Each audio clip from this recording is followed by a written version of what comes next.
Have you heard of the VerilyHK Ponzi scheme? In just 16 months, this platform moved roughly $1.6 billion. The money didn't just disappear. It moved through layer after layer of blockchain transfers and crypto channels. More than 90,000 people signed up. And for many victims, the damage was devastating. But when BlockSec followed wallet addresses provided by victims, they found something far beyond a typical Ponzi scheme. This wasn't just stolen money moving around, it was a full underground money system. Welcome to BlockSec On the Trail. Today, we're looking at VerilyHK. On the surface, it looked like a Hong Kong health tech company. It used all the right words: artificial intelligence, big data analytics, and medical devices. By April 2025, the official warning was already very clear. This project had obvious pyramid scheme traits, signs of illegal finance, and a heavy reliance on overseas crypto trading. That line matters for one reason. It almost exactly matched, what BlockSec later saw on-chain. The whole funding system ran on Tron. It mainly moved through USDT, and eventually the money exited through exchanges. So next, we're not looking at how the project packaged itself, we're looking at the money, where it went, and how it got there. The trail started with something very small, just 2 addresses from one victim, 1 deposit address, 1 payout address. The deposit address itself barely kept any funds. Money came in and almost immediately moved out. That told BlockSec something important. This was where the money entered the system before moving on. But once they followed that trail forward, the case got much bigger.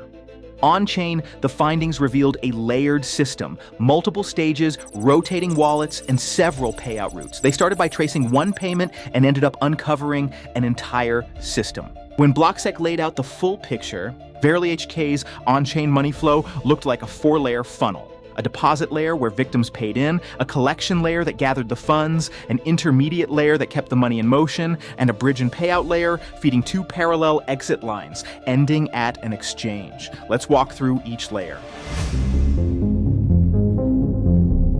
The first major red flag showed up on the collection side. The scheme collected money through a rotating network of wallets. The analysis identified 15 internal collection wallets, split into 8 rounds, running one after another over about 16 months. And in many cases, one round ended and the next one started on the very same day. The pattern looks deliberate, with the movement appearing to be managed, and the scale kept growing.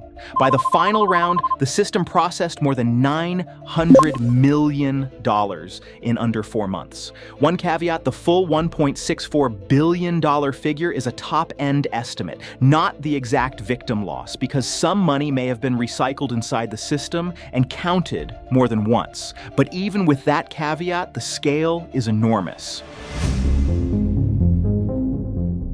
Then the money hit the next layer. If the first wallets worked like a front desk, the next 79 addresses worked more like a conveyor belt. These wallets barely held any money. Funds came in, then moved right back out. Researchers found that 80.8% of the money flowing through those 79 addresses eventually ended up in the same small group of payout points. And when BlockSec traced it further, the money didn't just keep moving through the usual system. It led directly to multiple wallets associated with Huayoni.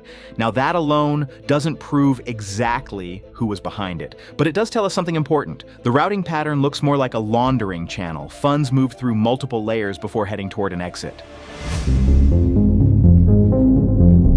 Then came the payout side, and honestly, this may be the strongest signal in the whole case. The analysis identified 3 generations of payout addresses, and each generation had 2 parallel lines. The most striking detail came during the switch from Generation 2 to Generation 3. In some cases, the old payout address stopped and the new one started in the exact same second. Not the same day, not the same hour, the same second. The wallet changes followed a clear rhythm. They appeared to be planned in advance.